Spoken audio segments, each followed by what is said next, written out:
Dhaggeeffattoota miidiyaa keenyaa Arfaasaan koo namoota baay'ee intervii godhaa turreerraa akkuma amma waada isinii galle kunoo gara nama yeroo jalqabaatiif bishaan isaa arge mana isaa dhiyootti amma dhiyaanneerra laga kaanee amma naannoo mana isaa jirra walumaa haadeen nuti amma gara manaa yoo liin nagaa isinoo nageen baraadha nagaa nagumaa nagaa isin nageen baraadha nagaa galata waaqaa isin nagaa nagaa fayyoo yooyya nagaa nageen baraadha nagaa bultoom nagaa nagaa akkasi nagaa galata rabbi sammaa shoolee jedhama gandi kiyya boo'e'umtaa aanaa annaa sorraati jiraatuma aanaa annaa sorra jala jiraan kaaniif immoo haalli bishaan kana yeroo jalqabaatiif ani waggaa 9 dhukkubsataa ture. Eeshi.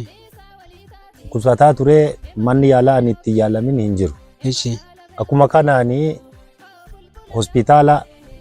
Hawaasaa Abiraam bira yaaneet akkasumas Adaammee Sister Akilees bira akkuma kana buufata naannoo Laakkayyaa Gambeekuu Booree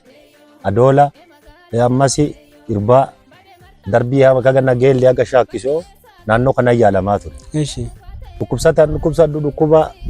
dhiibbaa dhiigaatii fi kallattii ammas akkuma isaan taayifoodii manni yaalaa kan na akeeku aanaa miin dhugin marqa nyaatiin ammallee fooniin tuqin hojii hunnaa hujin hin aarin tarba hunnaan hin bahin naan jedhaa turan. Akkaatuma kanaan bishaan qulqulluu dhugii naan jedhani manni yaalaa kana akeeku qorichi nyaadhu iddoo na dhidhusanii fi bakka na dhukkubu akka ittiin goru bishaan qulqulluu dhugii naan jedhan bishaan qulqulluu dhugii naan jedhan kana irratti immoo yoo bishaan qulqulluu kana dhugu daqiiqaa tokkoof foortaan dhaggadhu